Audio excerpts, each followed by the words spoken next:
I'm Willis Canty. I'm the chairman of the Charleston Metro Chamber of Commerce, and I'm here with George, who's in charge of all of our legislative initiatives that we do at the South Carolina State House. Last week we talked about how our legislative agenda is developed, how we put it together, how we use your feedback to put together a plan. And since then, we've released our 2020 legislative agenda.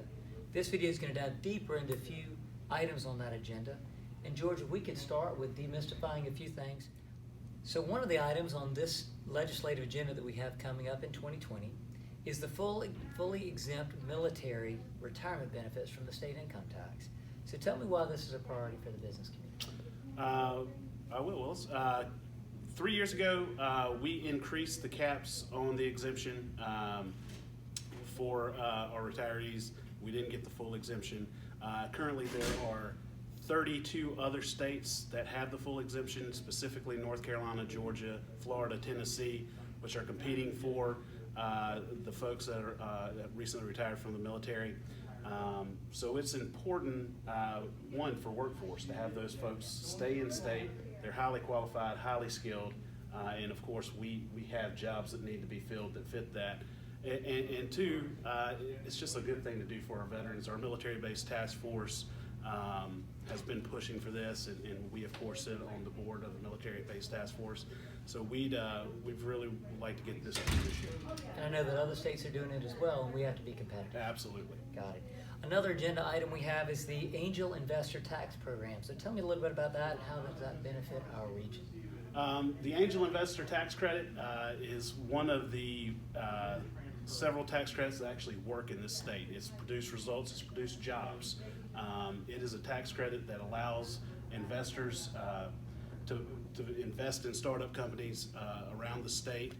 It's been very successful. It's reached its cap each year since the first year it began, and this is just a reauthorization of that, allowing investors to invest in local startups in the region. Great. And state.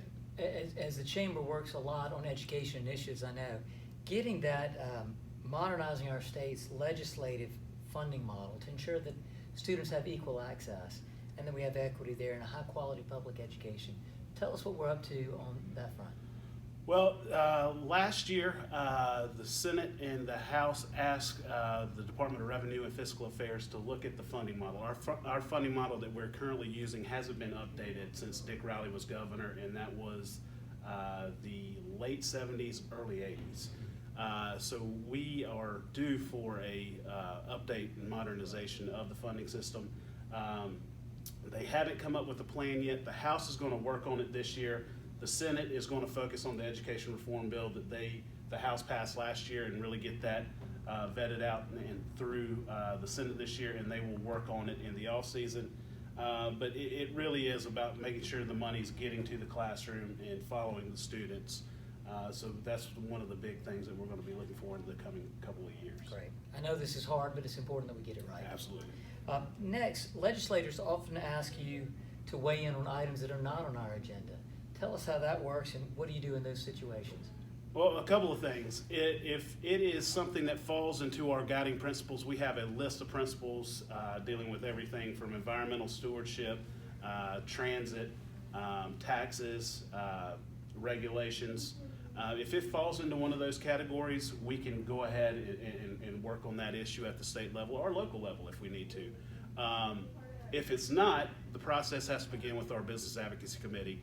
We have to take the position to them, allow them to vote up or down on it, refine it, and then it goes before our Executive Committee and Board if it moves on. But that's the process. If it falls in one of our guiding principles, we're free and clear to go do the work we need to on it. If it's not, it has to go through the entire process.